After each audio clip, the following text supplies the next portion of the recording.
A fragment sentence is basically just an incomplete sentence. It's missing something. It may be a subject, it may be a verb. Whatever it is, a fragment sentence is an incomplete sentence. You might be thinking, well, that's all I need to know. Now I can spot them and I should be fine. But if we left it there, we wouldn't have any tips or strategies for being able to detect them in our own writing. So in what follows, I'm just going to review 4 specific strategies that you can use to spot fragment sentences. The first of these is to read your work aloud, which may seem like a lot of work, and sometimes it is. You don't have to read everything aloud, but if you're not sure, then read a sentence aloud and see if it sounds okay and complete. The second strategy is to avoid or ignore, let's just add ignore here, ignore context. And by context, we mean the sentences around the one that you're trying to analyze. In the first example, for instance, if we were trying to figure out if the second sentence is complete, we would ignore the first one. We cannot use the grammar or the syntax of the first one and carry it over to the second one.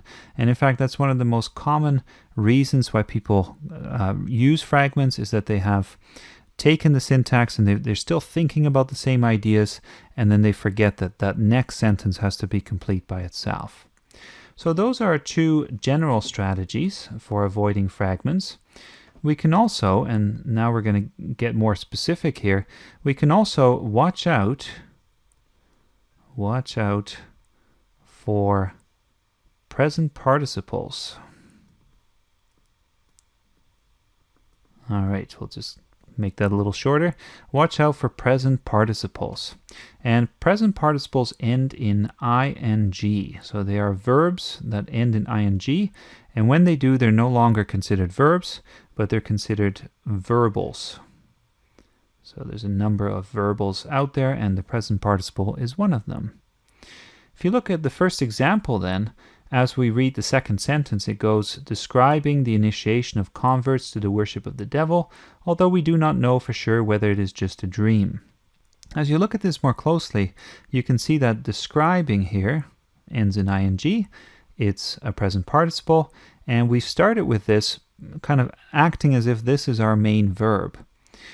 But there's no subject in the sentence for describing, right? Who is describing? What is describing? Well, it's actually the story that's describing the initiation of converts. So what we've done then is we have violated our second rule in a sense. We've not ignored the context. Instead, we have taken the subject from the one sentence and we're still using it in the second one as if that somehow works. So really watch out for that, that you don't take over the grammar from one sentence and just import it into the next one. Every sentence has to have a subject and a verb all by itself.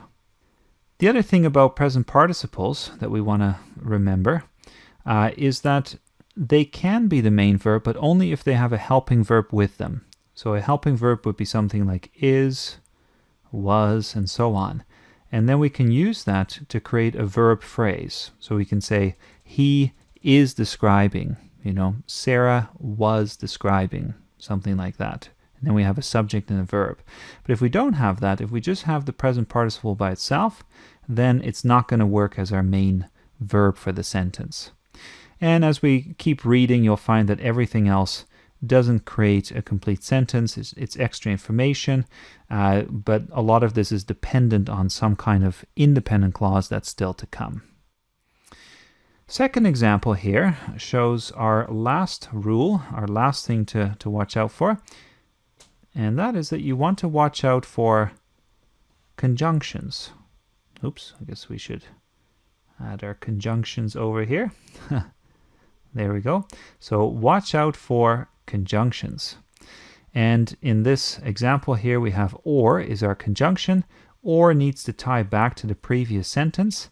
And if we don't do that, then we have a sentence fragment. And you can see here that or from having no real friends is not complete, right? Again, we have this present participle here, but there's no helping verb. We don't have is or was or something like that. And there's no subject. Who is having no real friends? What's going on here? There's really no subject in this sentence. So those are our 4 things to watch out for, and I guess we could add one more, which is that always make sure you have a subject and a verb.